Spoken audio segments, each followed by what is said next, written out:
Last week, reports emerged stating that Kawhi Leonard wanted out of the San Antonio Spurs, with him demanding to be traded to the Los Angeles Lakers, putting the team in a bit of a tough situation.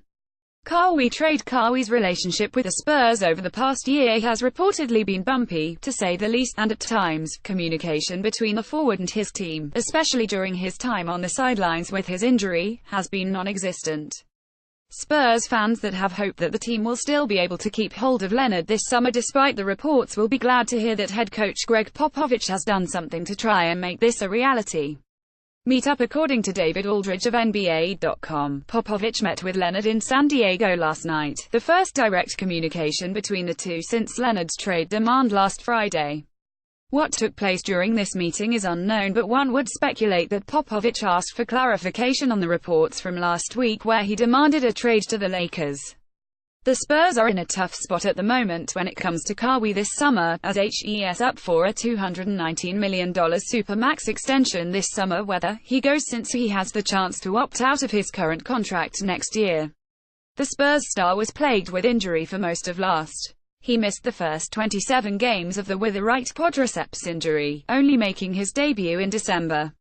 He then suffered a partial tear in his left shoulder in January, which caused him to miss 3 games.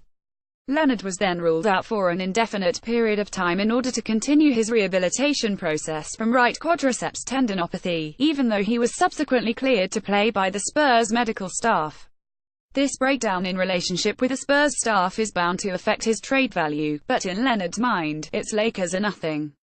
The fact that helps reportedly demanded to be traded to Los Angeles, and this basically reduces the amount which any other team can trade for the forward, since teams like the Boston Celtics will not want to trade a lot of assets for Kawhi if he is just going to leave next summer. As well as this, further reports have stated that no matter which team he is traded to this summer, Kawhi has said that he wants to sign for the Lakers in 2019, meaning he'll just be with his new team for a year if he's not in Los Angeles. Click here to listen to episode 2 of the new Give Me Sport NBA podcast featuring New York Times senior writer Mark Stein. Subscribe for all future episodes.